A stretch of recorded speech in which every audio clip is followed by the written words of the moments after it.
O nome do nosso projeto é Do Canto às Descobertas, os Pássaros da nossa escola.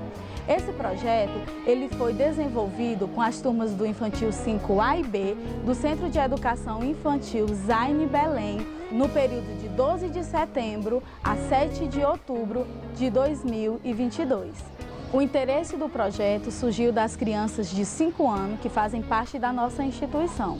A meio a atividades realizadas no pátio, as crianças estavam sempre pontuando curiosidades e observações sobre os pássaros que fazem parte da nossa escola. Fazendo perguntas sobre os pássaros, sempre observando as suas penas espalhadas pelo pátio, como são o seu corpo cobertos de penas. Então foi a partir dessas observações, eles foram pontuando várias curiosidades e várias perguntas.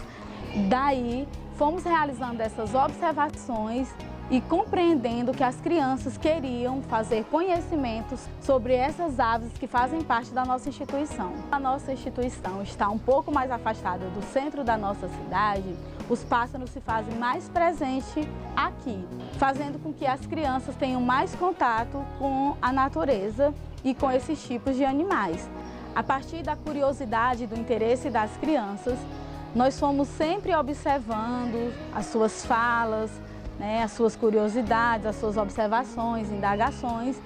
E aí a gente foi aos poucos elaborando esse projeto para cumprir com essa curiosidade e desejos de aprendizagem das crianças, sobre esse conhecimento mais científico sobre as aves e principalmente as aves que fazem parte da nossa escola, da nossa instituição, do cotidiano das crianças. Como esse projeto ele foi elaborado a partir da curiosidade e interesse das crianças, quando esse projeto chegou em sala de aula, ele foi muito bem recebido pelas crianças, porque eles já vinham pontuando, fazendo observações e perguntas sobre esse tema, sobre as aves.